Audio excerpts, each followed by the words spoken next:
Deutschland nur einen Platz, den Platz an der Seite Israels. Germany's relationship with Israel is unlike that of any other country.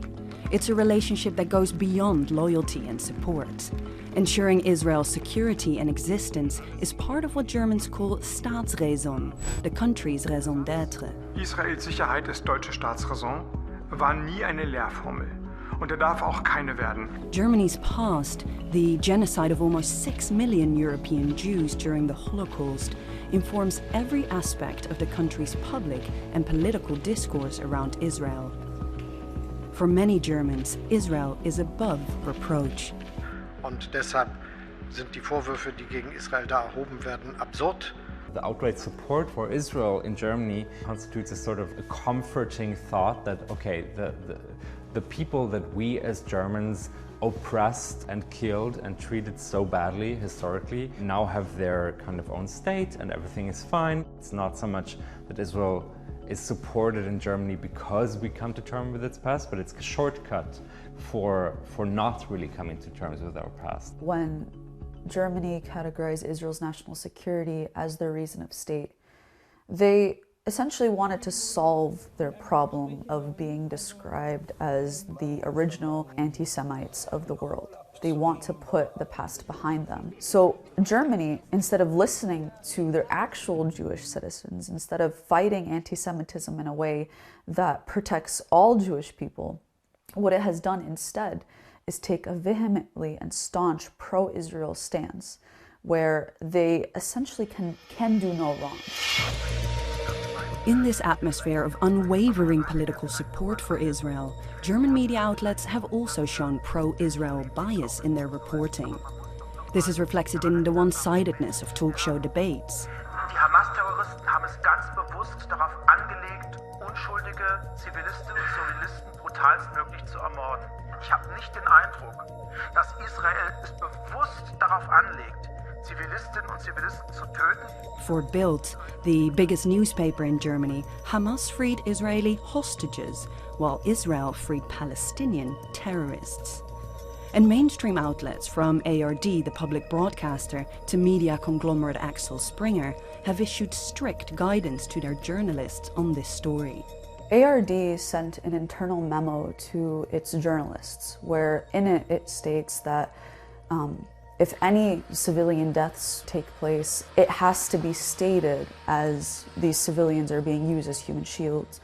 And this was provocated by Hamas. Es kann natürlich auch daran liegen, dass die Hamas darauf setzt, dass viel Zivilbevölkerung im Norden des Gazastreifens verbleibt und dann sozusagen als menschliches Schutzschild wirkt. And if that's the only image that Germans see, then the public are not going to understand the actual scale of this war and just how much violence has been inflicted on an innocent civilian population. Axel Springer has support for Israel written into its work contract. So if you work as a journalist for one of their outlets, say Bild Zeitung, which is the biggest newspaper in the German media landscape, or Die Welt, you are kind of committed already from the get-go, regardless of what your personal views might be, to report in a pro-Israeli way. What that often translates to is literally outright support of Israel government policies. Bild newspaper is the most widely read newspaper in Germany. And its journalistic standards, if one can call them that, are pretty unspeakable. Then you have Die Welt, which is slightly more highbrow, but ideologically it's cut from the same cloth. And then you also have Der Spiegel, which recently ran an article about Greta Thunberg. You can only call it a hit piece, really. Just this absurd personal attack on her because she has recently been quite vocal about her support for Palestine. We tried to speak to ARD and Axel Springer, but neither outlet granted us an interview or a statement. And those in Germany who go against the grain on this story risk being blacklisted or sidelined. Journalists challenging the prevailing narrative in newsrooms have been fired. Exhibitions, workshops and conferences in the cultural sphere have been cancelled or delayed. Peaceful protests have been either banned, criminalized or violently repressed. Now, Germany has one of Europe's largest Palestinian diasporas, but it's also become one of the most censored places for anyone who expresses solidarity with Palestinians or anyone who speaks out against Israel's war crimes in Gaza. There's an increasing climate of censorship in Germany in the last 5 to 6 weeks, a climate of kind of Botox, McCarthyism. It's really quite intense. Kufirs have been forbidden in schools, like symbols of the Palestinian flag, symbols of Palestinian identity have been forbidden. Anything that can basically be interpretable as anti-Semitic, and that's a very sort of like wide range of things in the German society, has been kind of damned. Gewalt und Hass auf den Straßen. Islamisten fordern das Kalifat und sind sich mit Rechts- und Linksextremisten nur in einem einig: Israel und die Juden sind an allem schuld. I don't believe Germany has come to terms with its past, because what they're doing is stifling conversation, stifling any progress or any sort of critical discourse. And now, because the spotlight has been shone on Germany and German discourse, more and more people are realizing that this is not fighting anti-Semitism.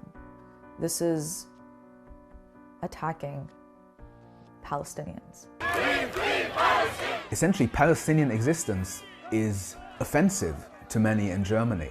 That's the simplest way to put it, really, because Palestinians interfere with this utopian narrative that the Holocaust was at least slightly balanced out by the foundation of Israel. In terms of the moral and cultural identity that Germany promotes of itself, it's hard for Palestinians to find a place which doesn't just involve demonization or erasure.